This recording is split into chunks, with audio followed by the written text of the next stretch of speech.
facto, como líder da oposição, o senhor foi muito criticado internamente por passar mais tempo a dizer que era essencial fazer acordos de regime com o governo, chegou a votar favoravelmente o fim dos debates quinzenais, mais do que apresentar propostas alternativas. Ora, agora, nos últimos tempos, o senhor vem dizer que, afinal, o governo de António Costa falhou e que se esgotou a solução política. E eu pergunto-lhe, o senhor mudou de opinião? Acha que é mesmo assim? Ou só diz isto porque estamos à beira de umas eleições? Boa noite a todos, boa noite ao Dr. António Costa também. A sua pergunta está muito influenciada por aquilo que foi o comportamento do PSD em 2020 face àquilo que é a pandemia. E, portanto, nós perante a pandemia, obviamente que abrandamos a oposição e tivemos uma atitude de cooperação, porque é assim que dita ao interesse nacional. E eu não estou nada arrependido disso, faria rigorosamente o contrário. Agora, não é verdade que antes disso e depois disso nós não tínhamos apresentado diversas propostas alternativas, fosse em sede orçamental, fosse noutras sedes. Nós acabamos por não entregar uma revisão da Constituição, porque a Assembleia fechou, mas nós apresentamos uma revisão da Constituição, nós apresentamos um projeto de alteração do sistema eleitoral, nós apresentamos uma série de propostas em sede do Orçamento do Estado, nós apresentamos um guião para a reforma da Justiça que entregamos a todos os líderes dos partidos com representação parlamentar na altura.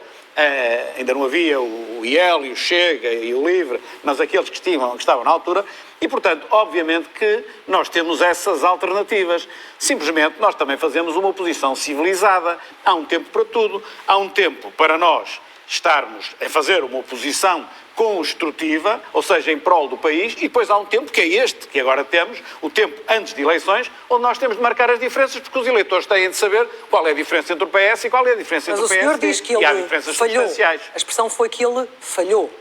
Sim. Falhou em quê? O que é que destacava no principal falhanço deste governo?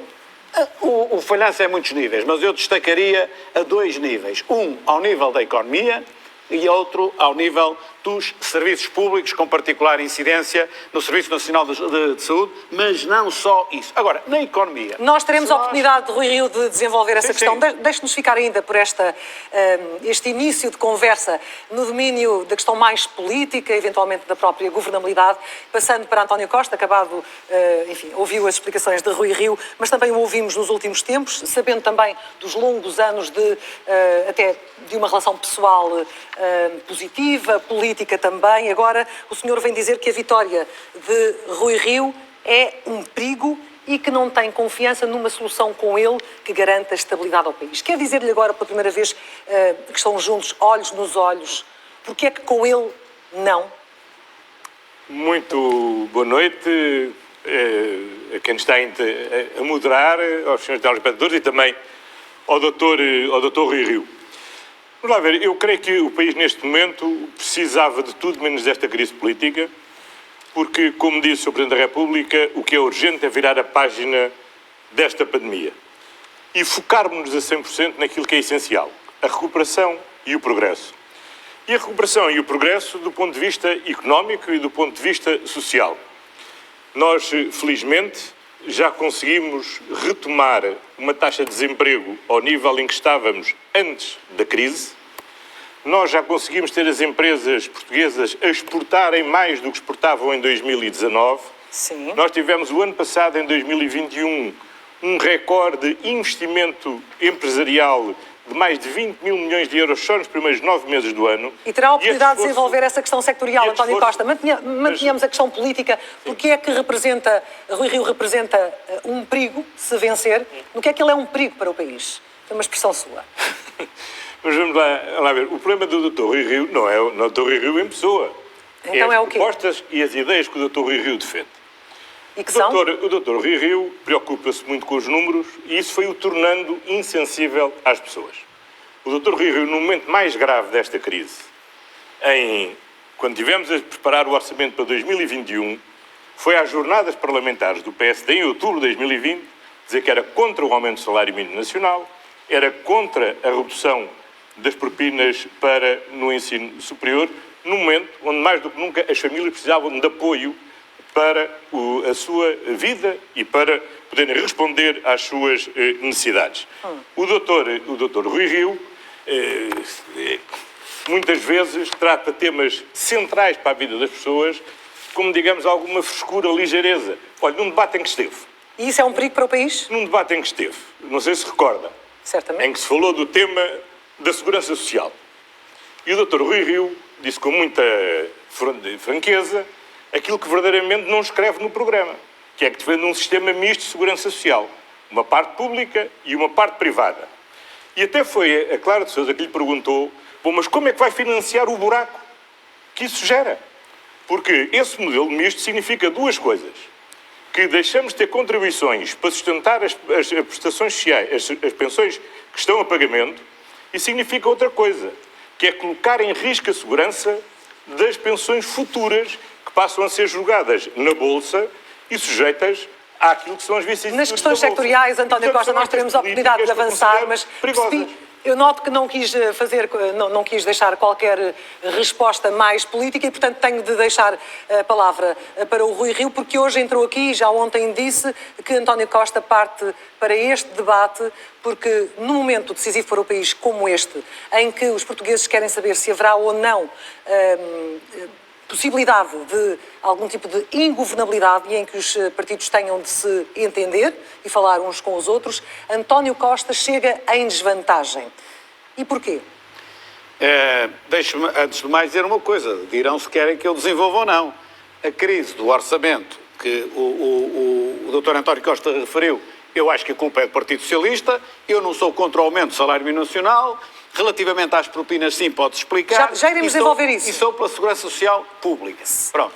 Mas já iremos desenvolver as questões sectoriais. Ou pode andar assim a saltar e as coisas ficam no ar. Eu já disse, vamos desenvolver mais à frente as questões sectoriais. Foquemos-nos nesta parte inicial apenas na questão política, Rui Rio. Na questão política... Porquê é que António Costa chega em desvantagem? O Dr. António Costa chega em desvantagem porque o Dr. António Costa não é claro relativamente àquilo que faz em cada um dos cenários possíveis. O Dr. António Costa diz assim: eu quero uma maioria clara, isto, aquilo, mas no fundo quero uma maioria absoluta. A maioria absoluta também eu quero, queremos todos.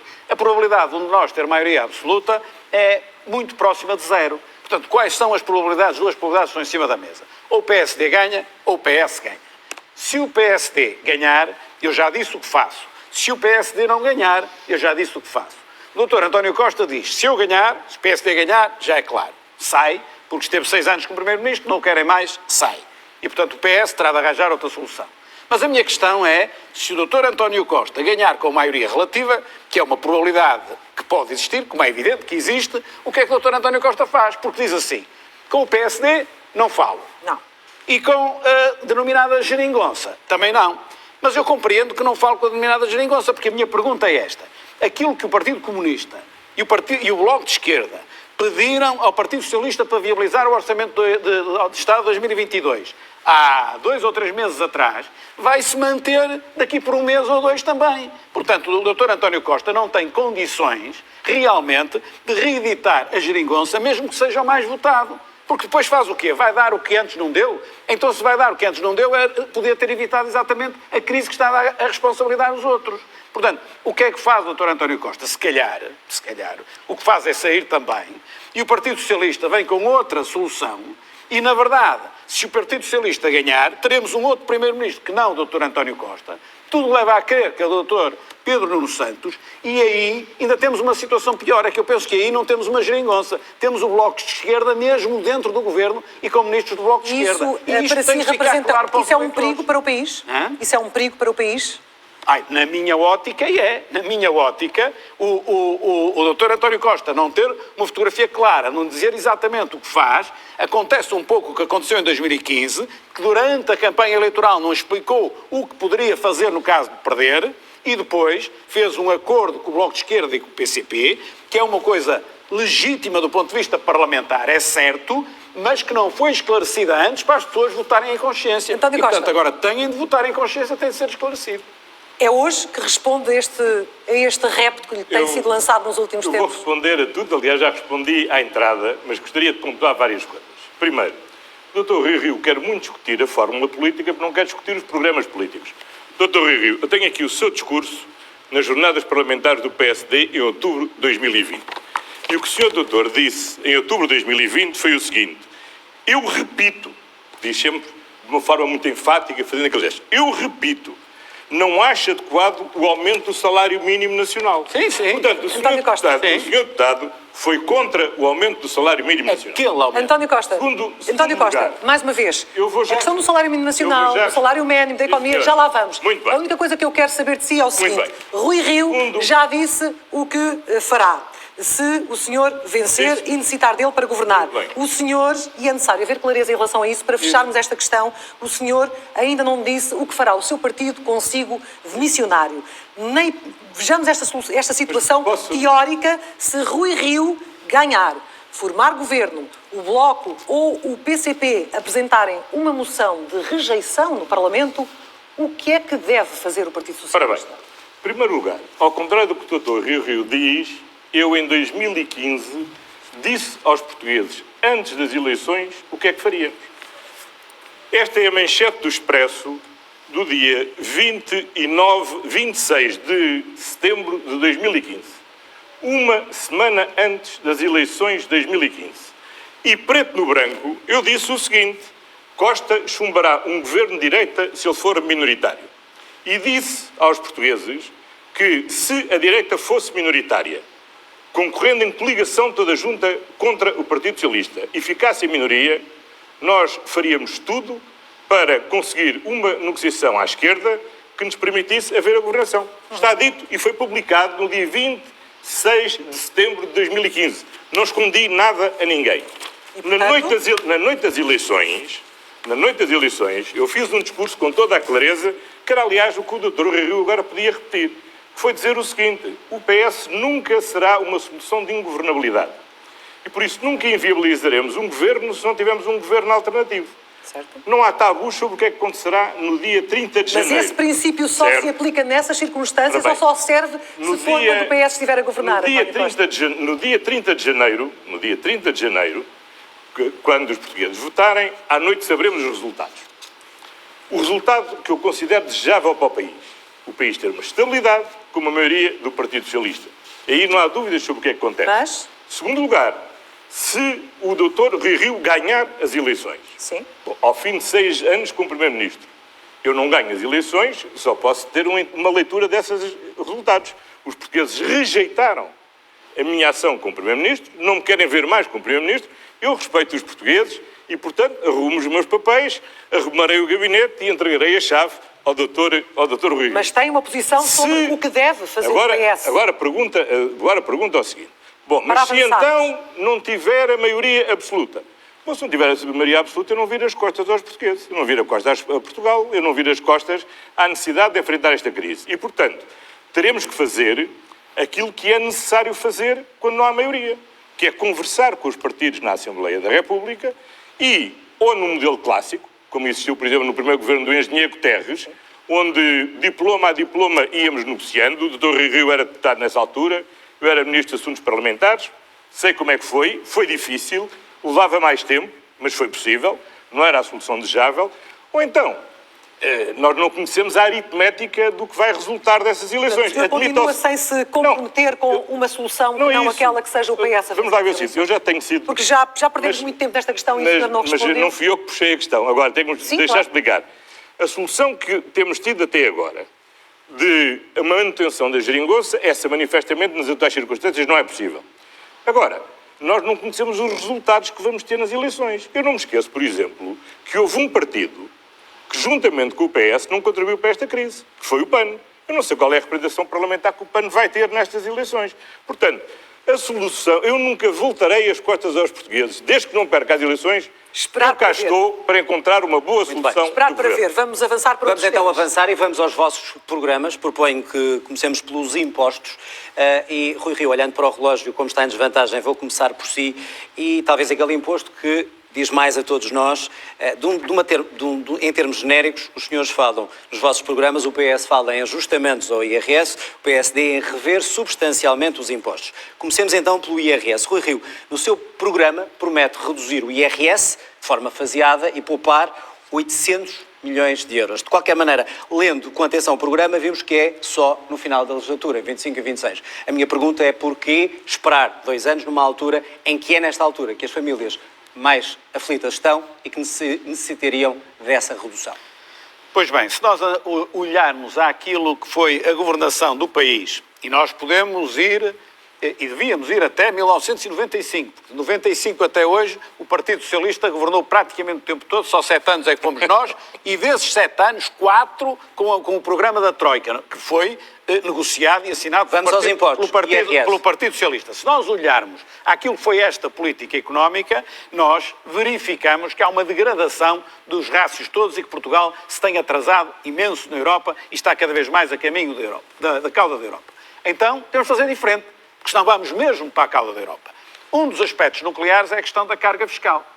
Ora bom, e a política económica que segue o Partido Socialista desde 95 e particularmente neste século é uma política económica que distribui e espera que a distribuição, que a procura, vá gerar oferta. Ora bom, a procura gera, agora isto é uma questão muito técnica, gerava oferta quando as economias estavam fechadas, hoje estão abertas, gera oferta. Vamos ao IRS diretamente. E, portanto, aquilo que nós temos de fazer é mudar o modelo. Apostar primeiro na produção, ou seja, nas exportações e no investimento, e então depois distribuirmos o que tivermos para distribuir, que foi a riqueza adicional que criamos. Portanto, está confiante que precisa de 2 anos para poder baixar o IRS. Por isso estou a responder exatamente à sua questão, só que não é com bitite, desculpe o termo, é com sustentabilidade. Por isso é que nós entendemos que, em primeiro lugar, temos de tratar do lado da produção, ou seja, das empresas, são elas que criam emprego e que pagam os melhores salários que nós queremos que sejam pagos, e por isso nós damos um empurrão no sentido positivo às empresas através da redução do IRC nos 2 primeiros anos e depois nos 2 seguintes a redução do IRS. Se eu quisesse ganhar as eleições mais rapidamente, em vez de olhar para o futuro do país, fazia ao contrário. Mas o contrário era, de certa forma, persistir na política do Partido Socialista, que deu os resultados que nós sabemos, em que até os antigos países de leste, antigos países comunistas, países pobres que entraram para a União Europeia, depois de Portugal, muitos deles já nos ultrapassaram. Isso é que eu não quero exatamente o contrário. E, portanto, IRS só nos 2 últimos anos da legislatura, se for Primeiro-Ministro. Ou se muda, claro, na prioridade, primeiro, criação de riqueza, depois distribuição, claro. Porque quero o futuro dos portugueses, não quero só o amanhã. António Costa, a mesma pergunta, mas olhando para o programa do Governo, se o PS voltar ao Governo, o IRS vai diminuir este ano, a propósito do desdobramento dos escalões previsto no orçamento que foi chumbado. Isso significa uma poupança de 150 milhões de euros para as famílias, já o disse. Eu pergunto-lhe se acha que o PSD está a ser demasiado ambicioso quando fala numa redução e numa poupança de 800 milhões, ou a pergunta também, porque é que o PS não pode acompanhar esta promessa? Ora bem, eu apresento-me a estas eleições não só com um programa do Governo, mas como um orçamento de Estado para aprovar imediatamente a seguir ao Governo entrar em funções. No dia em que terminar a discussão do programa do Governo, nós apresentaremos na Assembleia da República o Orçamento de Estado para 2022. E o Orçamento de Estado para 2022 vem reduzir o IRS, desde logo de 170 mil famílias que ficam isentas do pagamento de IRS, vem reduzir o IRS das famílias da classe média, com o desdobramento do 3º e do 6º escalão, vai reduzir o IRS das famílias com filhos, com o aumento da dedução, e, portanto, não é algo que acontecerá eventualmente em 2025 ou 2026, como propõe o Dr. Rio, tem um efeito imediato. Segundo lugar, eu tenho um balanço para apresentar em matéria de redução de fiscalidade. Porque o PSD fala muito de choque fiscal, mas sempre que chega ao Governo, o que faz é um brutal aumento de impostos. Eu vou-vos dar 2 números, se me permitem. No conjunto das medidas adotadas até agora, desde o Orçamento de 2016 até o Orçamento de 2021, as empresas portuguesas já pouparam 3.294 milhões de euros, o que em termos efetivos equivaleria a redução em 3 pontos percentuais da taxa do IRC. Também. Quanto ao IRS, o conjunto das famílias portuguesas, entre o fim da sobretaxa, já ninguém se lembra, entre o desdobramento que fizemos dos escalões em 2018, Entre o aumento das deduções, as famílias portuguesas já pouparam nestes 6 anos 6.772 Mas vamos olhar milhões para o de euros. futuro. Mas vamos olhar Ora para bem, o futuro. para o futuro, o que está Ou aqui... seja, é só para esse orçamento que têm na Vamos lá ver. mão ou é para os anos seguintes também? O orçamento que A redução do IRS. O orçamento que temos na mão significa que já este ano as pessoas começarão a poupar. E significa que vamos prosseguir esta trajetória. Depois, António Costa, diferença... só para ficar claro, depois são ajustamentos, atendendo ao que diz o programa, tem aí um plano para agora, para o orçamento. A questão é até ao final da legislatura. Até ao que final... redução no IRS será feita? Até ao final da legislatura nós prosseguiremos esta trajetória e atenção, esta redução este ano não é uma redução só para este ano, porque quando nós mudamos os escalões, e depois tem um efeito que se multiplica todos os anos, porque todos os anos as pessoas vão continuar a beneficiar dessa redução. Mas esta é a única descida que os portugueses podem esperar. Esta, neste ano. Uma redução muito forte que vão ter, progressivamente, em matéria, todas as famílias que têm filhos, todas o IRS jovem, que tem um apoio onde permite a isenção da tributação nos primeiros 5 anos de atividade dos jovens, de forma a aumentar o rendimento disponível das jovens famílias, e, portanto, é um conjunto de medidas que se vai prolongar ao longo da legislatura. Mas temos mais, porque em sede de IRC... Já lá vamos. Deixe-me só balancear aqui um bocadinho o tempo. Rui Rio, vamos então ao IRC, até porque já começou a falar dele. Sim. O senhor propõe reduzir, palavras do programa, substancialmente o IRC, de 21% para 17%, mas tenho aqui uma dúvida. Não me parece fazer aqui uma distinção sobre que empresas devem ou não beneficiar desta redução de IRC. Eu pergunto-lhe se é uma aplicação cega da redução da taxa de IRC a todas as empresas e se não deveria ser feita uma distinção, ou seja, reduzir o IRC a empresas que criam mais riqueza, melhores salários, mais investimento com o ambiente. Nós reduzimos não há aqui uma aplicação cega? Não, reduzimos a taxa de IRC de 21 para 17 e depois, primeiro 21 para 19, 19 para 17 e reduzimos a taxa reduzida do IRC de 17 para 13, que é para empresas que têm até 25 mil euros de lucro e vamos alargar para 100 mil euros de lucro para as empresas do interior do país. De resto, a lógica do IRC é essa. Agora, eu acabei de ouvir o Dr. António Costa e o Dr. António Costa o que disse aqui muito claramente é: vamos na mesma linha de continuidade. Portanto, a política económica do Dr. António Costa, que se propõe seguir no caso de ganhar e conseguir ser Primeiro-Ministro, é exatamente o mesmo que fez desde que é Primeiro-Ministro e, mais ainda, que fez desde que está no Governo. É isso que eu dizia há bocado, porque desde 1995 o Dr. António Costa esteve com cargos de responsabilidade em todos os governos do PS. Com o engenheiro António Guterres foi Ministro dos Assuntos Parlamentares e Ministro da Justiça, depois com o engenheiro José Sócrates foi Ministro da Administração Interna e número 2 do Governo e agora é número 1 do Governo. Toda esta linha que foi seguida, que deu os resultados que nós sabemos, com Portugal na cauda da Europa, é a linha que vai continuar. É a linha que diz aos portugueses: eu vou-vos dar uma redução de IRS agora, já no próximo ano, se tiver este orçamento, mas é no quadro de um país que é o país dos países que tem a maior carga fiscal, dentro de um governo do Partido Socialista, que é o que tem a maior carga fiscal, está aqui, desde António Guterres até hoje, o que tem a maior carga fiscal e que tem dos mais baixos salários líquidos à escala europeia. Portanto, os portugueses podem ficar contentes que o Dr. António Costa vai reduzir o IRS um bocadinho mais depressa do que aquilo que ele propõe. Muito bem, quanto ao IRC, a discriminação do IRC. É porque isto é importante, mas podem ter uma certeza. Quanto ao futuro, as coisas vão continuar na mesma, Portugal vai continuar a cair. Portanto, ou nós mudamos de política, ou então os resultados vão ser estes. A sua proposta não há dúvida nenhuma. Para lá de eu não saber como é que o Dr. António Costa quer aprovar e esse orçamento foi aquele que Vou ter que passar a palavra. Queria só que me respondesse respondesse à questão: a discriminação ou não das empresas, aquelas que têm melhor salário, melhor investimento, devem ou não ter uma redução de IRC diferente das outras? É uma pergunta simples. Não. Não. Portanto, igual para todas. O IRC taxa os rendimentos. Nós podemos mexer na tributação autónoma, isto agora é muito técnico, podemos mexer nas tributações autónomas, mas o IRC é fundamentalmente a tributar os lucros das empresas. Tem mais lucro, paga mais, tem menos lucro, paga menos. Agora, o que eu quero é que todos esses lucros sejam menos tributados para que possa haver mais investimento, para que as empresas possam se dinamizar e possam crescer e possam criar os empregos melhores e pagar os melhores salários que nós queremos. Portanto, eu tenho sempre, mas olha, toda a minha vida, tenho sempre uma ótica de futuro, não tenho uma ótica da amanhã, das eleições da amanhã. António Costa, a questão do IRC tem que dividir a questão da lógica do futuro e da amanhã, mas quero ver a sua proposta para o IRC, se não era uma altura de descer significativamente o IRC, uma vez que as empresas precisam de investir e de crescer. Sei que tem aqui uma dedução de 25% para despesas de investimento, mas, mais uma vez lhe pergunto, o PSD faz aqui uma proposta mais ambiciosa ou não? Não, faz a proposta errada.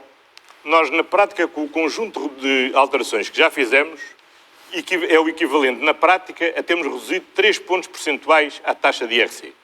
E onde é que nós queremos concentrar o esforço de apoiar as empresas? É diminuir a taxa, é diminuir a receita de IRC a quem investe no interior, a quem aumenta os salários, a quem investe na inovação, a quem investe na transição energética, ou seja, alinhar os incentivos com aquilo que são os objetivos de política de modernização do país. Mas há um ponto que eu não posso deixar passar daquilo que disse o Dr. Rui Rio, se me permite. Da carga fiscal. Que é o da carga fiscal, porque o Dr. Rui Rio, que é economista, sabe que não pode jogar e não deve, por respeito com os telespectadores, jogar com os conceitos. Porque quando nós falamos de carga fiscal, não falamos só de impostos. Falamos de impostos, mais de contribuições para a segurança social. Ora, durante estes 6 anos do meu governo, o peso dos impostos no produto interno bruto desceu 1 ponto percentual. A carga fiscal tem aumentado porquê? Tem aumentado porque tem aumentado as receitas da segurança social. E pergunta-se, e aumentaram as receitas da segurança social porque nós aumentámos a taxa, a TSU? Não. As receitas da segurança social estão a aumentar porque o desemprego caiu para metade, de 12,5% para 6,1%, porque felizmente os rendimentos, não tanto como todos desejávamos, mas os rendimentos têm vindo a aumentar e com isso aumentam as receitas da segurança social. E, portanto, a carga fiscal tem subido por boas razões, porque há mais emprego e melhor vencimento. Muito bem, temos que encerrar este assunto, mas rapidamente, até porque vamos continuar também a abordar algumas das áreas que aqui estão. Rui Rio, só rapidamente, ou seja, temos que consignar tudo isto dentro do contexto mundial e o crescimento do país, que ambos já falaram. Nesta altura, os sinais que nos chegam não são animadores, ou seja, estamos a falar de disparar a inflação na Europa, nos Estados Unidos, taxas de juros a subir. Portanto, pergunto, Rui Rio, acha credível prometer baixar impostos neste contexto e baixar ao mesmo tempo o déficit público e fazer crescer a economia? Eu sei que precisaria de muito tempo, mas isto tem que ser rápido. Eu faço isto rápido. O nosso quadro macroeconómico, aquilo que nós apresentamos, o PS não apresenta quadro macroeconómico nenhum, o nosso quadro macroeconómico assenta nas projeções do Conselho das Finanças Públicas. Portanto, não somos nós, é o Conselho das Finanças Públicas. E o Conselho das Finanças Públicas é na base das políticas invariantes, ou seja, se nada mudar, fica assim. Como nós mudamos, adicionamos algum crescimento, porque é essa justamente a nossa política, mas não muito. Passamos de um aumento de receita de 14 mil e tal milhões de euros para 17 mil. Temos que ser mais breve. E se correr mal, a questão é muito simples. Se correr mal, atendendo a tudo o que acontece no mundo. Explico muito rapidamente. Aquilo que nós temos à nossa disposição em 2026, face ao que temos agora, são mais de 17.300 milhões de euros por crescimento económico, assente no quadro macroeconómico da Conselho de Finanças Públicas. E então é assim, 11,5% para reduzir os impostos, 23% para reduzir o déficit, 65,5% Isso é num plano bom. Final da despesa. Isso é num plano Prevemos isto se houver a normalidade. Se a normalidade para cima, se correr melhor, fazemos mais, 11,5% vale mais. Se houver para baixo, fazemos menos, 11,5% vale menos. Mais claro não posso... Tenho mesmo que encerrar, António Costa. Estamos ainda, disse várias vezes, no círculo virtuoso do crescimento da economia. Eu pergunto, com toda esta conjectura internacional, acredita que estamos neste círculo virtuoso? E vai conseguir fazer aquilo que eu acho que com as políticas certas, sim, e garantindo confiança às pessoas e às empresas, sim. O que não incute confiança às pessoas é a discurso do Dr. Rui Rio. Permitam-me dizer o seguinte, o Dr. Rui Rio diz agora com este ar veemente, se o nosso objetivo é que vamos reduzir os impostos em 11,5%. Ora, com o mesmo ar veemente, ainda há 2 anos, num debate como este, o Dr. Rui Rio dizia assim, vamos reduzir os impostos em 25%. Vamos aumentar a despesa pública só 50%. Este ano já é 65,5%. Ou seja, em 2 anos, o Dr. Rui Rio perdeu metade da vontade de reduzir impostos. Temos que fechar, António. Já aumentou a vontade em 30% de aumentar a despesa pública. A minha pergunta não era essa, era sobre o círculo virtuoso. Vamos lá ver, para sermos rigorosos não basta pôr o ar, não basta fazer os gestos. É preciso as pessoas terem efetivamente memória do que disseram. E o Dr. Rui Rio não pode vir 2 anos depois fazer uma redistribuição dos 17 mil milhões de euros de que fala que vamos ter até 2023, ignorando completamente o que disse ainda há 2 anos António atrás Costa, vou ter mesmo que o interromper. os 15 mil milhões de euros temos que previa ter encerrar até este assunto. 2023. 10 segundos. 10 segundos, porque senão não... Sabem o que é que aconteceu nestes 2 anos? Então diga lá. Tivemos uma pandemia. E, portanto, as condições económicas são completamente Acabaram- diferentes. A dívida pública é acabaram diferente. 10 o orçamento finalmente é reconhece que tivemos eu uma pandemia. eu não era sério se viesse dizer as mesmas coisas com uma situação Muito completamente bem, meus senhores, acabaram os 10 segundos, vamos Meus avançar. senhores, Quanto isto. o que pagamos de impostos mexe com os nossos rendimentos e há diferenças naquilo que cada um propõe para fazer aumentar os salários. É por aí que levamos agora o nosso debate. Já aqui foi evocado o salário mínimo. Vamos começar por aí. Rui Rio, um parágrafo apenas no programa eleitoral do PSD sobre o salário mínimo. Defende que é em sede de concertação social que o tema deve ser decidido e que deve estar em linha com a inflação, mais os ganhos de produtividade.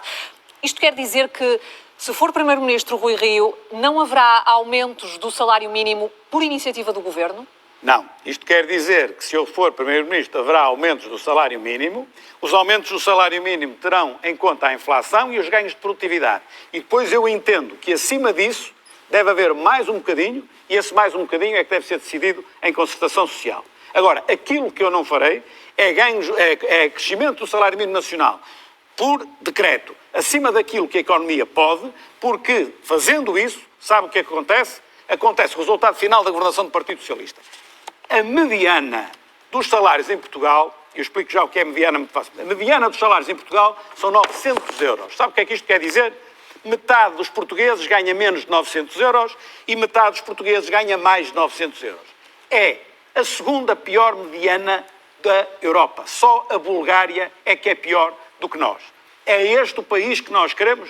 Um país que efetivamente aumenta mais o salário mínimo, é verdade, mas que depois traz não os concorda salários com todos, com traz estes o salário aumentos que médio. têm sido feitos É este pelo o Governo país. Socialista? Não concorda? É evidente. Não, É não evidente. considera que eram salários demasiado baixos que não acompanhavam, Ouça. por exemplo, o aumento do custo de vida? Está bem, nós podemos fazer uma vez ou duas, com certeza, mas uma política sustentada disto leva a descer o salário médio, ou seja, os salários descem. E depois as pessoas formam-se, as pessoas estudam, as pessoas querem ter um futuro e o que esperam é um salário de 1.100, 1.200, 1.300 euros e depois nós admiramos que as pessoas imigram. E, portanto, nós hoje temos uma imigração que anda à volta de 84 mil pessoas por ano, formadas por nós, pagas pelo nosso sistema, para que as possamos ter aqui a dinamizar a nossa economia, com mais conhecimento, com produtos com melhor valor acrescentado, podendo pagar melhores salários, e estamos a nivelar os salários por baixo. Porquê?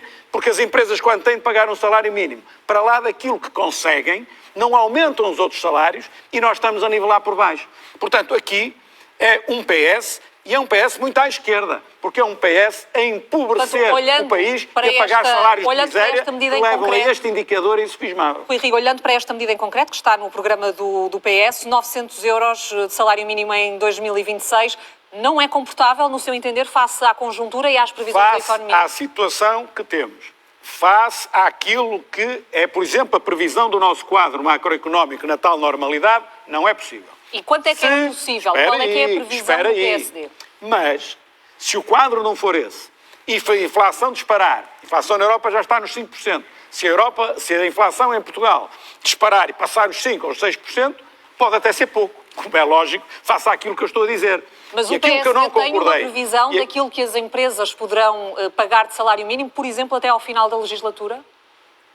Até ao final da legislatura, o aumento de salário mínimo para 2022 está decidido pelo governo do Partido Socialista, não há Não, a nada minha a fazer. pergunta vai no São sentido de 705 euros, uma não é? previsão do A PSD. mim O PSD pode-me fez... perguntar para 2023, para 2022 está em vigor este, e não vai ninguém mudar isso. Mas não é? até ao final da legislatura, da próxima legislatura, ou seja, daqui a 4 anos, tem uma previsão, fez contas em relação àquilo que seria possível às empresas pagarem de salário mínimo? Para isso tenho de saber Já que a taxa. diz que os 900 para isso euros tenho à de saber, partida não é tenho de possível. saber a taxa de inflação, para isso tenho de saber os ganhos de produtividade, para isso tenho de saber o que é que se consegue em sede de concertação social, subir além disso. Agora, volto a repetir, pode ser simpático, e é simpático, e eu percebo que é bom ajudar quem mais precisa, mas eu quero ajudar quem mais precisa de uma forma sustentada. O salário mínimo deve subir muito? Deve. Mesmo 900 euros é pouco?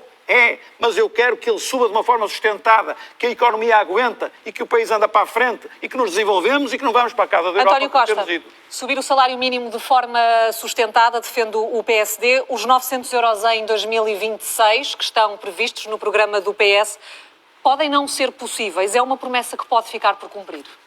Ora bem, o país precisa de aumentar em geral os seus salários e hoje isto é um grande consenso na sociedade portuguesa, inclusive dos empresários. E não só o salário mínimo, também o salário médio e a generalidade dos salários. E quem não quer aumentar o salário mínimo não consegue sequer, muito menos aumentará o salário médio e os outros salários. Desde 2016 que o PSD diz que o aumento do salário mínimo não é possível. O antecessor do Dr. Rui Rio dizia que vinha aí o diabo. O Dr. Rui Rio disse que seria o descalabro e a falência das empresas. Disse o Dr. Rui Rio ainda o ano passado. Qual é o desafio que o país tem que ter? Eu não sei se consegue ver este gráfico. Mas este gráfico diz-nos o seguinte. Esta linha que está aqui a branco é a média do peso dos salários no produto da União Europeia. 48%. O que aconteceu em Portugal é que nós, durante as crises económica e financeira, tivemos uma queda brutal do peso dos salários no PIB. Temos vindo a recuperar, e nestes 6 anos recuperamos 17,5%. E temos agora que fazer o esforço de, nos próximos 4 anos, nos colocarmos na média da União Europeia. E, portanto, o conjunto dos salários tem de progredir 20% para conseguirmos chegar à média europeia. É aumentando o salário mínimo por decreto? Temos que fazer várias coisas. Primeiro, continuar a aumentar o salário mínimo. Segundo, concluir em sede de concertação social o acordo para a produtividade e melhoria dos rendimentos, em que todos os parceiros sociais estão envolvidos e estão empenhados em conseguir. Se, por outro lado, o Estado deve ajudar com medidas fiscais, o caso do IRS jovem é particularmente importante, porque significa que nos 2 primeiros anos de atividade 30% do rendimento é isento, no terceiro e no quarto ano 20% do rendimento é isento, no quinto ano 10% do rendimento é isento, e assim ajudamos os jovens a melhorar rapidamente o seu rendimento disponível, ao mesmo tempo que as empresas vão ganhando músculo económico para poderem sustentar elas próprias esse crescimento dos ordenados, que nos jovens qualificados é absolutamente urgente. Terceira dimensão, nós temos que continuar a reforçar as prestações, as transferências de natureza não monetária. Exemplos, o Passo Social. Convém de recordar que o Passo Social foi o maior apoio à melhoria do rendimento das famílias que tivemos nas últimas décadas em Portugal, a gratuitidade dos manuais escolares, a continuar a reduzir as taxas moderadoras na saúde, continuar a manter reduzidas as propinas no primeiro ciclo do ensino superior e, com o Orçamento de Estado de 2022, que com a maioria do PS entrará imediatamente em vigor, alargar a ação social escolar para pagar as propinas dos mestrados para continuarmos a qualificar os nossos jovens. Como é que as empresas conseguem pagar melhores salários? As empresas têm conseguido suportar estes... Vamos lá ver. Essa ideia de que a direita está sempre a repetir, se aumenta o salário mínimo as empresas vão à falência, o que é que nós demonstramos nestes 6 anos? É que com o aumento de 40% do salário mínimo, com um aumento de 25% em média do salário médio no país, a verdade é que as empresas aumentaram o investimento e aumentaram as exportações. O nosso crescimento, ao contrário do que muitas vezes o Dr. Rui Rio diz, não assentou na procura interna. Assentou no crescimento das competitividades. Mas as empresas conseguiram pagar muitas vezes porque também têm o apoio do Estado. Aliás, com certeza, mas há uma aliança... está em vigor neste momento uma compensação excepcional para as empresas que aumentem o salário mínimo. Mas há uma... Isto não é por o Estado a pagar o aumento dos salários. Nós temos que fazer um esforço conjunto entre o Estado e as empresas para assegurar que a geração mais qualificada de sempre vai ser a mais realizada de sempre. Porque se não for assim, o risco que nós temos é o esforço que as famílias fizeram, o esforço que os próprios fizeram para se qualificar, vão-nos fugir por entre os dedos das mãos e vão ajudar a desenvolver os outros países. Ora, nós sabemos que para a melhoria da produtividade das empresas o que é fundamental? Recursos humanos mais qualificados. E nós, pela primeira vez na nossa história, isto é uma coisa extraordinária, nós temos pela primeira vez um nível de qualificação que se começa a aproximar da média europeia. E é por isso que nós temos que conseguir antecipar essa média de rendimento para conseguir manter cá esta geração e esta geração não ser convidada a ir para fora trabalhar e encontrar melhores condições de vida. É mesmo esse o desafio e é um trabalho conjunto que temos de fazer com os parceiros sociais e eu tenho a certeza que este é um acordo que vamos fazer com os parceiros sociais. Rui Rio, sobre esta questão e sobre o apoio que o Estado tem de dar também às empresas para ajudar neste aumento do salário. O doutor António Costa quer obter resultados diferentes, que isto que está a dizer são resultados diferentes daquilo que obteve ao longo de toda a governação do Partido Socialista, em particular no tempo em que foi Primeiro-Ministro, com a mesma política que sempre seguiu. E agora exibe o Orçamento de Estado para 2022, que é uma coisa que, a seguir, na história de Portugal, a seguir à descoberta do caminho marítimo para a Índia, deve ser agora a coisa mais importante que vai ficar na história de Portugal, que é o Orçamento de 22, que vai conseguir aquilo que antes ninguém conseguiu, o PS não conseguiu, justamente com a mesma política. O peso das exportações no produto, aquilo que o Dr. António Costa disse, deu um salto de 20 e muitos por cento para 40 e tal por cento durante o anterior governo e agora deu um salto de 2%. Neste governo deu um salto de 2% de peso no PIB. É exatamente o contrário. Portanto, volto a repetir aquilo que disse. Nós, se queremos obter outros resultados, se queremos que os jovens não imigrem, o Dr. António Costa já andou 6 anos, eles emigraram, mas agora com o Orçamento de 22 eles vão deixar de emigrar, porque fazendo a mesma coisa eles vão deixar de emigrar. Não vão. Ou nós invertemos a política económica, ou nós pomos a criação de riqueza em primeiro lugar, para termos riqueza para dar a todos os portugueses. E aí subimos os salários todos, inclusive é o salário mínimo, que é aquele que mais tem de subir, é aquele que nós temos de olhar, mas de forma sustentada, ou então nós vamos obter os mesmos resultados. O Dr. António Costa, que diz que tem experiência governativa que eu não tenho, agora está afinal a descobrir uma data de coisas que lhe correram mal e que até o governo que tem 20 membros vai passar a ter menos, etc. Apesar da experiência toda, não conseguiu. Uma última questão sobre salários da função pública. António Costa tem previsto para a função pública aumentos de 0,9% este ano, em linha com a inflação. É apenas isso ou vai aumentar também os salários mais baixos, que estão quase ao nível do salário mínimo? A ver, a massa salarial este ano na administração pública vai subir 3%, porque a atualização salarial segue a regra que fixamos. Em cada ano, recuperamos o poder de compra perdido com a inflação do ano anterior. E é só isso que está previsto? Não. Depois está previsto que nós acabamos com o congelamento das progressões, acabamos com o descongelamento das progressões, e é por isso que a massa salarial está a subir 3%, mas porque para além da atualização mais baixos salarial... da função pública está ou não previsto?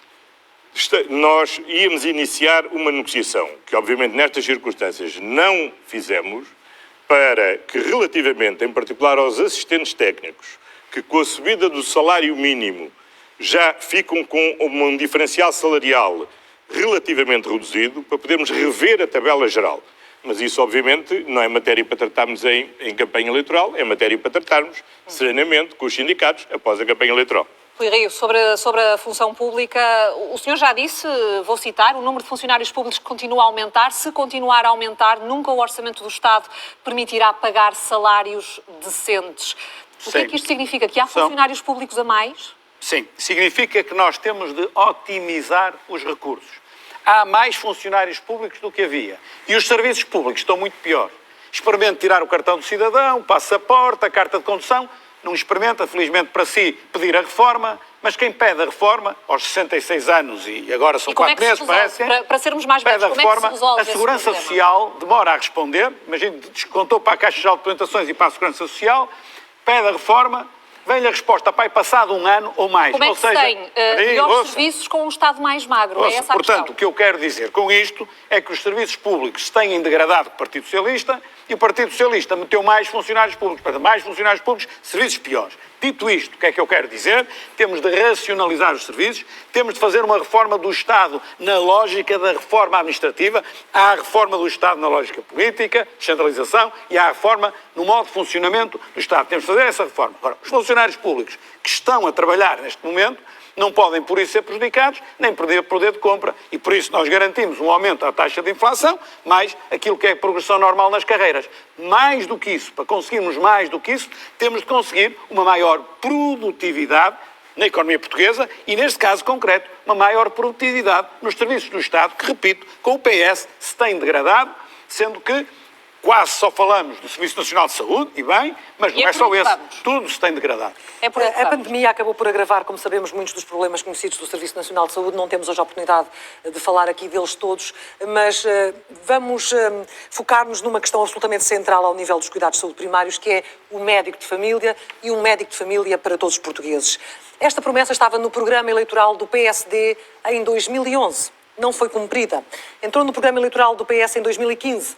Não foi cumprida. O senhor tem-na no seu programa eleitoral, já o tinha em 2019 e tem-na agora de novo em 2022. O senhor mantém esta promessa? Como é que pretende ter sucesso onde todos os outros falharam? Olha, se me permite, eu respondo a isso de uma forma integrada para ficar tudo claro. Nós não estamos aqui num debate entre dois potenciais ministros da Saúde, dois potenciais primeiros-ministros, portanto, as linhas gerais, que é isso que, efetivamente... Mas estão aqui para dar respostas às pessoas. E as linhas gerais, uma das linhas gerais é essa, é a questão dos médicos de família. Nós, face à situação em que o Serviço Nacional de Saúde se encontra, nós temos de dar dois tipos de resposta. Uma resposta no imediato, para situações do imediato e conjunturais, e uma resposta estrutural. Na resposta do imediato, uma das falhas que há é a falta de médico de família para mais de 1 milhão de portugueses, uma promessa não cumprida pelo governo do Dr. António Costa, e aí nós, para resolver o problema das listas de espera e dos médicos de família, temos duas ações pontuais. Listas de espera, dinamizar o denominado SIGIC, para as cirurgias e para as consultas de especialidade. O que é que isto quer dizer? Quer dizer que se o hospital a que eu pertenço, do Serviço Nacional de Saúde, não me consegue fazer a cirurgia em tempo aceitável, tem de me dar voucher, tem de me dar uma autorização para eu, com aquela autorização, ir a um outro hospital privado, fazer a cirurgia, ter a consulta e o hospital de origem paga. Para cirurgias hoje já existe. Já existe, mas não está devidamente dinamizado. Deram um empurrãozinho maior agora este ano, mas não tem funcionado. Portanto, mas isto, vamos lá ver uma coisa, isto não é solução. Isto é para tapar um buraco. A solução é ter uma resposta estruturada, não é andar com vouchers para cá e para lá. E já iremos perceber que resposta estruturada é essa, Rui Rio. Eu queria que me respondesse exatamente à questão do médico de família. A questão do médico de família, os senhores falam em acesso imediato a um médico assistente. Pronto. Vai recorrer a serviços exteriores ao SNS? Exatamente. O que é que eu estou a dizer? Para o imediato, por um lado, o SIGIC para responder às listas de espera para cirurgia e para consultas de especialidade, ponto 1, e o médico assistente para responder à ausência de médico de família enquanto não conseguirmos que todos os portugueses tenham um médico de família. O que é o médico assistente? É a contratualização com médicos de serviço privado para que eu possa dizer ao Sr. António, à Dona Manuela, que não tem médico de família, mas tem este médico assistente que, como o nome indica, assiste. Deixe-me passar para... Entretanto, em paralelo, vamos, até ao fim da legislatura, procurar que o maior número possível de portugueses, de preferência todos, tenham o médico de família. Deixe-me falar com o António Costa sobre isso e já voltaremos a falar. Já voltaremos a falar das questões mais estruturais, porque essa questão em relação ao médico assistente, que pode ser vista como transitória, acaba ou não a correr o risco de poder ficar permanente. Eu pergunto-lhe isto, António Costa, porque você tentou e não conseguiu, já assumiu esse fracasso, já tirou a toalha ao chão? Não, conseguir cumprir essa promessa junto dos portugueses. Já tive a oportunidade de lhe dizer, num debate em que tivemos os dois, que não atira a toalha ao chão e que não desiste. E, portanto, a solução não é pegar nos recursos que o Estado tem e que tem que reforçar no Serviço Nacional de Saúde para andar a financiar ao lado. Nós temos de ter uma relação de complementariedade, por exemplo, nos cuidados continuados integrados. Nós temos um acordo com as IPSS, com as misericórdias, com as mutualidades para desenvolver essas valências. Relativamente ao médico de família, nós temos que continuar a reforçar. Nós temos hoje mais 28 mil profissionais no Serviço Nacional de Saúde, em termos líquidos, do que tínhamos no início da minha governação. Só no passado dia 1 de janeiro entraram mais 2.200 médicos de formação geral ao serviço. E isto traduz-se em melhorias concretas de serviço, porque o Dr. Rio diz, há mais funcionários, mas o serviço é pior. Mas eu trago aqui os números do que é que aconteceu em 2021, comparando com 2019, ou seja, antes da pandemia. Nós tivemos, o ano passado, mais 2.606 cirurgias nos hospitais do SNS relativamente a 2019. Nós tivemos, de consultas hospitalares, mais 33.468 que em 2019. E tivemos mais 3.335.000 consultas nos cuidados de saúde primários do que tínhamos tido em 2019. Ou seja, mas teve também 40% das vagas do último concurso por preencher. Ou seja, como é que torna o Serviço Nacional de Saúde mais atrativo certo. para conseguir cumprir essa promessa no futuro próximo? Se não me interromper tantas vezes, eu consigo chegar mais depressa ao fim da sua resposta. Portanto, significa, em primeiro lugar, que o reforço dos recursos humanos tem significado um reforço da qualidade do serviço prestado ao utente. Segundo lugar, como tive a oportunidade de dizer no debate em que estive também consigo, nós temos que adotar 2 medidas para tornar mais atrativa a carreira de Medicina Geral e Familiar. Como? Uma, através de pagamento de incentivos para a fixação em zonas mais carenciadas. Segundo, generalizar a todo o país, para cobrir, até ao final da legislatura, 80% da população, um modelo das unidades de saúde familiares, que são unidades que têm maior autonomia de gestão, onde os médicos têm a capacidade de desenvolver projetos de saúde adequados e específicos para aquela localidade e onde têm condições remuneratórias mais atrativas em função da produção contratada. E é este modelo virtuoso que nos permite ter um Serviço Nacional de Saúde mais forte, mais robusto. E, finalmente, o grande investimento que vamos fazer no cuidado de saúde, dos cuidados de saúde primários e que está previsto no Plano de Recuperação e Resiliência é precisamente dotar esses centros de saúde, de cuidados de saúde primários, dos meios complementares de diagnóstico básicos para fazer análises, para fazer raio-x, de forma a evitar que as pessoas tenham que ir ao hospital e depois voltar para com os exames que, entretanto, o médico lhes prescreveu. Percebemos, mas não se comprometeu com uma data, daqui a 4 anos, no final da legislatura, e por isso eu gostaria de perceber, junto de Rui Rio, se se compromete com uma data no final da legislatura, ou mais do que isso, Rui Rio. E, no fundo, tentar perceber e dar alguma resposta, porque, afinal de contas, também temos aqui um debate, às acusações que lhe fez António Costa de que a sua não é definitivamente a solução. Olha, a acusação que eu digo já é, o Dr. António Costa disse que eu é só números, agora quem debita para ali números é o Dr. António Costa, não, mas são números, tratando a saúde dos portugueses com os números que, entretanto, não, são consultas, são pessoas que foram atendidas no SNS e que tiveram cuidados médicos e que foram objeto de cirurgia. Só por uma atacagem, é só números, debitam para ali números que as pessoas em casa as pessoas foram tratadas no SNS. Até têm dificuldade em saber. Não. Quando? Aquilo que é o nosso horizonte é procurar conseguir o médico de família até ao fim da legislatura. Agora, aquilo que para quem nos está a ouvir em casa é importante é que rapidamente terão um médico que eu estou a chamar assistente, porque depois não é verdadeiramente o médico de família, não é indefinitivo, não é aquele que vai seguir a pessoa para sempre, mas tem a garantia de uma resposta. Não é no primeiro mês de governo, vamos lá ver, mas rapidamente nós conseguimos fazer essa contratualização e do lado das listas de espera, através do denominado SIGIC, que, repito, isto não é definitivo. Eu não concordo com isso, não acho que seja um bom E era precisamente, deixa-me colocar só esta questão até para enquadrar, porque quando há essa abertura aos privados, há setores da sociedade que o acusam de querer quase que privatizar a saúde, de dar o primeiro passo ou de abrir a porta para isso. É isso que o senhor pretende no futuro ou, de facto, o Serviço Nacional de Saúde tem de continuar a ser a espinha dorsal do sistema? Não. Aliás, a Clara de Sousa moderou um debate entre mim e a IEL, onde isso ficou muito claro. Eu sou defensor, quer a Segurança Social, quer o Serviço Nacional de Saúde, público, predominantemente público. Coisa diferente no que concerne à saúde é eu ter tabus ideológicos e achar que não devo contratualizar com os privados. Quando o Serviço Nacional de Saúde Público não consegue, eu pedir o complemento, negociar um complemento com o privado para que eu possa servir as populações, independentemente do edifício ser público ou do edifício ser privado.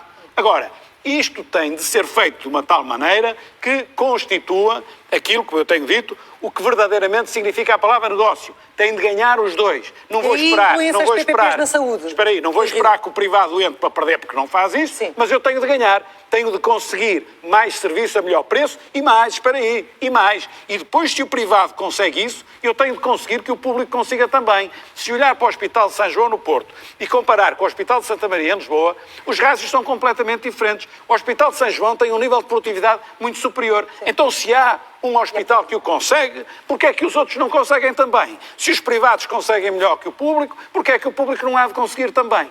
E isto é que nós temos de conseguir, isto é que nós temos de exigir. Portanto, fazemos a parceria público-privada sempre que necessário para o Estado ficar a ganhar, sabendo que o privado também ganha, mas depois isso também obrigar a que os rastros de produtividade, seja em quantidade, seja em qualidade, sejam uniformes para o público ou privado. O público não tem que ser pior que o privado. Como é que reage, António Costa, admissível. a esta questão do viés ideológico? Eu, em primeiro lugar, gostaria de chamar a atenção que o Hospital de São João nem é privado, nem é gerido em PPP. Não, estou a comparar dois É públicos. gerido, é um hospital público. Estou a comparar Portanto, dois públicos, Só sim, demonstra que não é pelo facto de ser privado ou de ser público que pode ser E melhor. gerido por um Presidente do ou Conselho pior, de Administração, que é do pior. PS, foi secretário de Estado. Eu Não, não tenho problema em dizer. foi meu secretário de Exatamente. Estado. Foi meu secretário de Estado. Não me custa nada elogiar. Não, muito Quando bem. é verdade, é verdade. Só para demonstrar isso. Agora, em matéria de público e privado, ainda bem que o Dr. Rui Rio há pouco falou da revisão constitucional. Porque o Dr. Rui Rio tem falado há muito tempo da revisão constitucional, nunca a apresentou, mas agora apresentou umas linhas que designou de linhas, melhorar a nossa Constituição, mas linhas gerais. E sobre saúde diz uma coisa muito interessante. Porque podia deixar simplesmente estar o que está pacificamente na Constituição há muito tempo, que é que temos um sistema de saúde público, universal e tendencialmente gratuito. Diz o quê?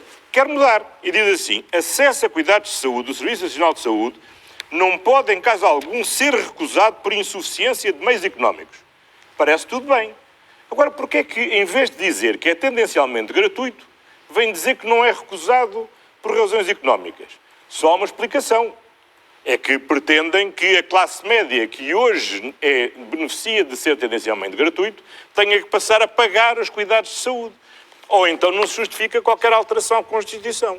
Mas já agora eu gostaria de saber o que é que o Dr. Rio me esclareça. Pode responder, Que é para eu não pode estar aqui responder. em nenhum equívoco sobre esta matéria. Até lhe devo dizer que isso foi um debate, esse artigo em concreto foi um debate que na Comissão de Revisão Constitucional Interna tivemos e chegamos à conclusão que esta é uma formulação mais adequada do que o tendencialmente gratuito, porque ele deve ser tendencialmente gratuito, mas nós temos de distinguir entre aqueles que podem e aqueles que não podem. E nesse sentido, nós dizemos, por insuficiência económica, ninguém em Portugal pode deixar de ser tratado e pode deixar de ser tratado com qualidade. A diferença, dir-me-á, é muito grande, não é muito grande. Mas há aqui uma nuance que nós entendemos ideologicamente como correta. Pois é, mas é que essa bravata ideológica tem grandes consequências. Porque não, é puro preconceito ideológico. Porque o que está a dizer é que as pessoas da classe média vão passar a ser tratadas de uma forma diferente do Serviço Nacional de Saúde. E como nós sabemos, sempre que se abre essa porta para termos um serviço público para remediados e serviços privados para quem tem melhores recursos, o que vai acabar sempre a ter é ter um serviço mínimo para os remediados e o serviço bom para quem tem posses. Sr. Rui Rio, desculpe lá uma coisa. Porque não é isso, a verdade não é essa. É essa. A O que realidade está a dizer não é essa. é que quem tem condições, a classe média, deixa de beneficiar de um serviço tendencialmente gratuito e passa a pagar. É isso que os senhores querem abrir aqui a porta. Olha, aliás, é pela mesma razão. Então termino. Diga lá que não explico Para lá fechar o tema, porque temos avançado, e para esclarecer de uma vez por todas esta questão. Aliás, é saber se vão passar a pagar ou se vão continuar a beneficiar de um serviço tendencialmente gratuito. O que pagam hoje com a fraca resposta que dá o Serviço Nacional de Saúde. Como sabe, há mais de 4 milhões de portugueses que têm... Doutor Rio, depois do Serviço Nacional de Saúde fez pelos nossos compatriotas ao longo destes 2 anos de pandemia, podes falar dessa forma do Serviço Nacional de Saúde? Doutor Rio, por amor de Deus. Não vale a pena fazer teatro. Nós sabemos quais são os resultados do Serviço Nacional de Saúde. E se há mais de 4 milhões de portugueses que têm seguro de saúde ou têm ADSE, é justamente porque o Serviço Nacional de Saúde não dá a resposta e não dá o acesso que as pessoas precisam. Porque se o Serviço Nacional de Saúde desse o acesso que as pessoas precisam, isto não tem nada a ver com a qualidade dos profissionais, tem a ver com um sistema que não está capaz de responder, as pessoas não pagam os seus impostos e não iam depois pagar também o seguro. Se as pessoas pagam os seus impostos e depois pagam o seguro, ou então paga a empresa pela pessoa, e é uma regalia social que a pessoa negocia quando vai para o emprego, não precisavam de fazer nada disso. É porque o Serviço Nacional de Saúde não responde como deve ser. E nós temos os indicadores. Eu tenho aqui uma folha e agora nem sei onde não está. Mas mais de 1000 dias de espera para Fique rápido para António Costa para avançarmos para as questões da Justiça, por favor. Este ponto é muito importante, tal como o da Segurança Social. Certo. Quando começa a abrir a porta para que metade das reservas das pensões sejam colocadas num mecanismo de capitalização e a ser jogado na Bolsa. Então agora não respondo.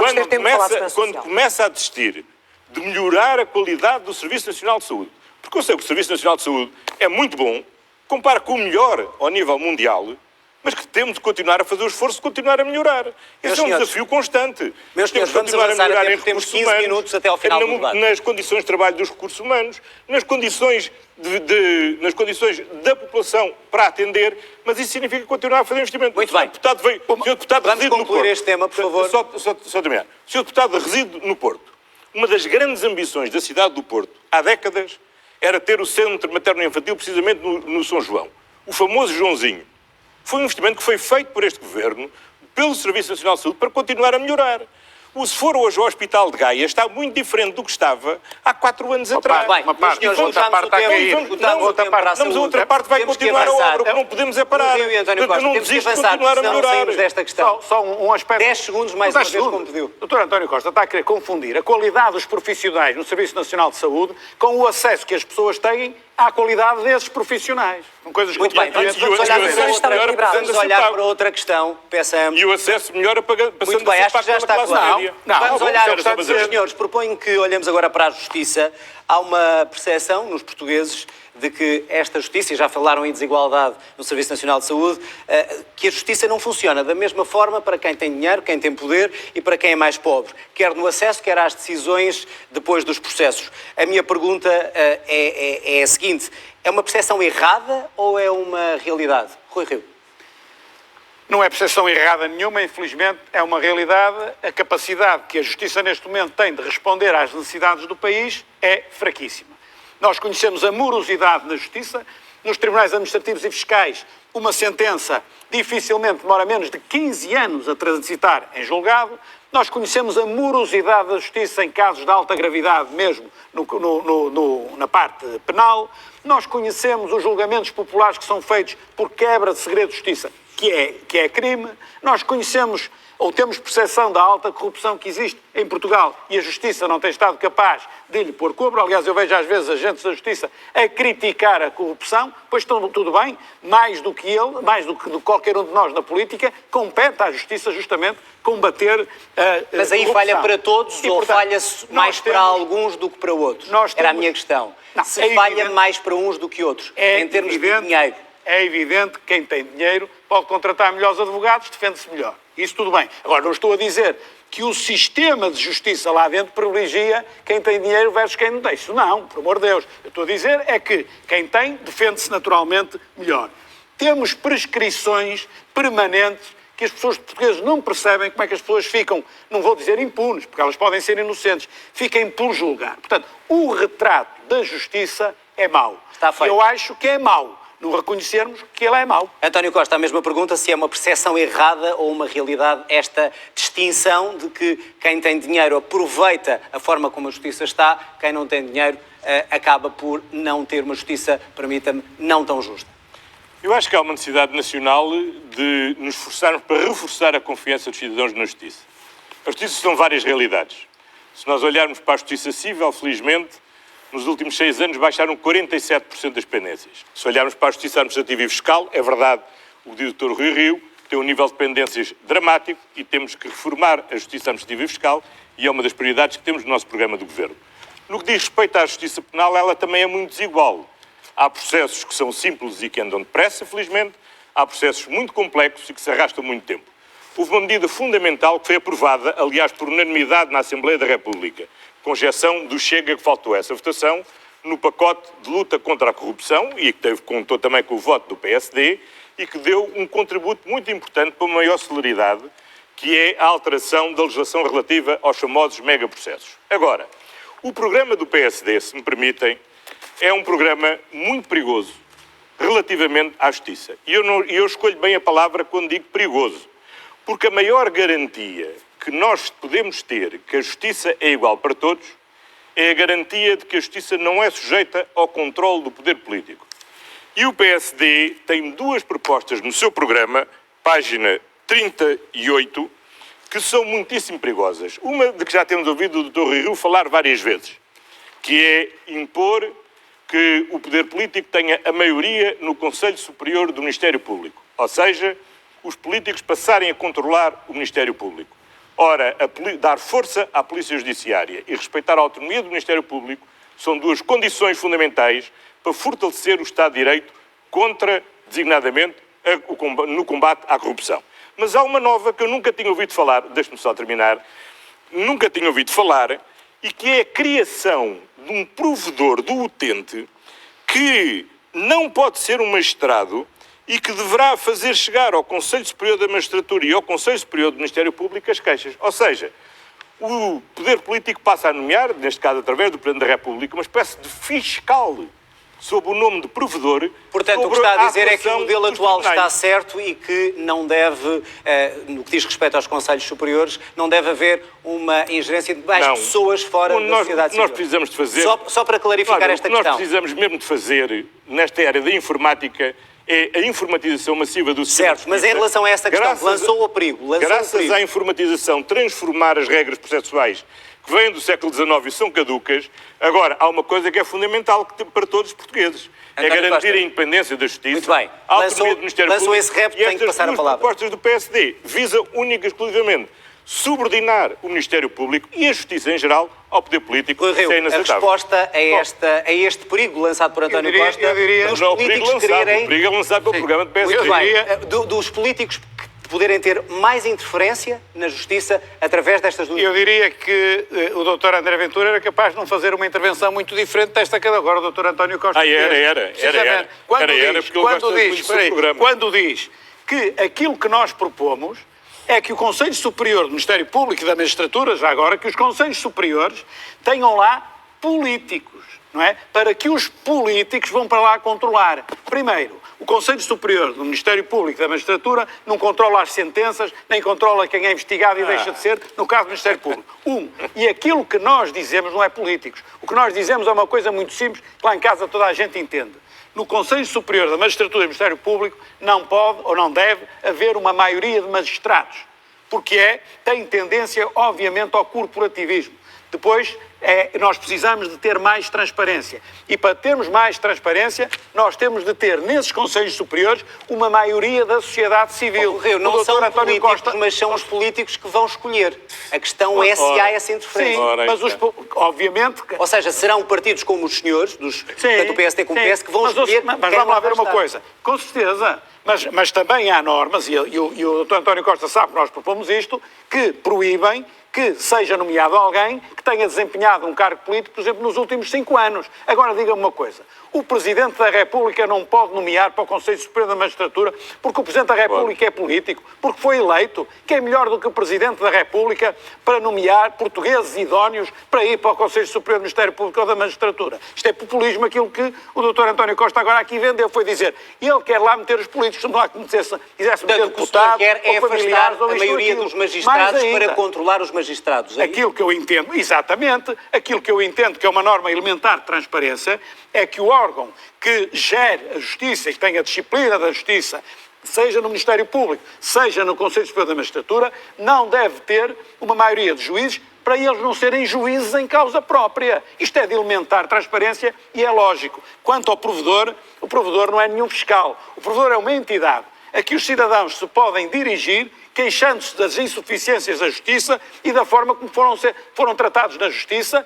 É uma forma de nós termos a fotografia ainda melhor do que os cidadãos pensam para melhorar a Justiça. Não é nada disto que o Dr. António Costa responder à questão do populismo e da comparação que fez. Sim, eu vou falar devagar para ver se todos percebem, porque admito que o Dr. Rui Rio tenha aqui uma desvantagem comparativa comigo sobre esta matéria. Em primeiro lugar, no Conselho...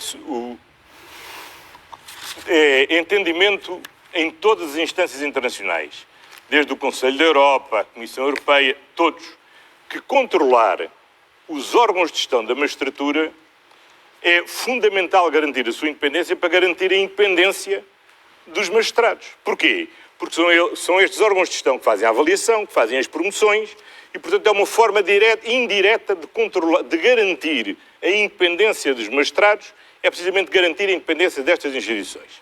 Segundo lugar, há uma grande diferença na Constituição entre a situação do Conselho Superior da Magistratura, dos juízes, e a do Conselho Superior do Ministério Público, os procuradores. Porquê que há essa diferença? Na Constituição, o Conselho Superior da Magistratura já há uma maioria de designação por parte do Presidente da República e da Assembleia da República. Mas há uma enorme diferença, é que a magistratura judicial, cada juiz é independente não há uma hierarquia. Na magistratura do Ministério Público, porquê é que o poder político nunca teve a maioria de poder designar? Por uma razão fundamental, Sr. Deputado Rui Rio. É que a magistratura do Ministério Público é uma magistratura hierarquizada. Muito bem. Para concluir, António Costa. Portanto, e a questão do corporativismo, precisamente, aqueles que dizem que isso pode ser corporativismo. Mas não há a acusação. Mas vamos lá ver. Já hoje em dia, há representação do poder político nos dois conselhos. O que não existe no Conselho do Ministério Público é uma maioria de representantes do poder político. Muito bem. E porquê é que é perigoso que exista? Porque a autonomia do Ministério Público é a melhor garantia que os cidadãos têm que, se houver alguma suspeita sobre mim, sobre o Dr. Rui Rio, sobre quem quer que seja, o Ministério Público usa toda a sua autonomia, ninguém está acima da lei. E é assim Ficou clara a vossa posição. Os cidadãos podem ter a garantia que a lei é igual para todos e também é assim que eu posso andar de Está cabeça levantada. Está claro e temos mesmo que avançar. Porque os portugueses sabem muito bem, os 10 segundos do Rui Rio. Os 10 segundos do não Rui é Rio. porque eu controlo a magistratura. É É porque a magistratura independente não tem nenhum facto que leve à minha investigação. Temos que avançar, Rui Rio. Isto é, obviamente, tentar enganar as pessoas, dizer que é meter o poder político no Conselho Superior da Magistratura. Não, controlar. E no Conselho. Controlar. Então porque é que quer a maioria? Eu vou dizer mais uma coisa. É que já lá está. Os elementos que eu nomeei, uma parte deles que eu nomeei, não, que eu indiquei à Assembleia da República para eleger para o Conselho Superior da Magistratura, eu vou-lhe dizer, há pessoas que eu falei com elas uma vez ao telefone, foi para convidar para ir para a lista, que nem conheço de lado nenhum, mas que me indicaram como pessoas capazes para aquele lugar. Portanto, tudo vai também da forma como cada um quer encarar as coisas, quer pôr lá os familiares ou os membros do partido, tenta pôr, se quiser fazer de uma forma séria... Muito bem, meus senhores, temos mesmo que concluir. Pessoas em casa e sabem o que já ficou verdade. Não, temos 3 minutos para terminar o programa. Faça só um telefonema ao Dr. Paulo Rangel para ele te explicar porque é que a Comissão Europeia abriu processos contra a Polónia. Meus senhores, acabou, não vamos continuar com esta discussão para podermos falar de mais questões. Vamos continuar com o debate. É um assunto que mexe com o dinheiro de todos nós. A TAP, 3.200 milhões de euros de injeção de capital na transportadora. António Costa pode garantir aos portugueses que o Estado não vai colocar mais dinheiro na TAP, além destes 3.200 milhões aprovados por Bruxelas? Essa foi a garantia precisamente dada pela Comissão Europeia, que escrutinou o processo, reconheceu a viabilidade da companhia nestes termos e, portanto, a companhia estará em condições de, assim que possível, podermos alienar 50% do capital.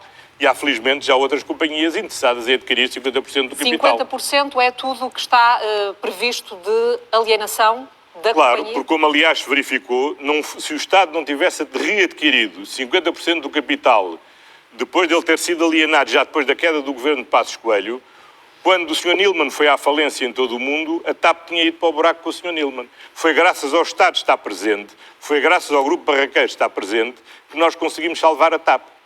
E se, entretanto, até esse processo estar concluído, for preciso meter lá mais dinheiro? Foi o seu ministro, Pedro Nuno Santos, que alertou que ainda há muita incerteza por causa da pandemia e que não seria honesto garantir que não precisaria de mais ajuda. Pode dar ou não essa garantia? O plano de reestruturação é claro e a Comissão Europeia validou essa operação. E essa se o plano não funcionar, entretanto? Bom, não há nenhuma razão para acreditar nisso e, pelo contrário, as manifestações de interesse que várias companhias têm manifestado já em adquirir parte do capital da TAP só nos conforta na confiança que a TAP vai seguir um bom caminho.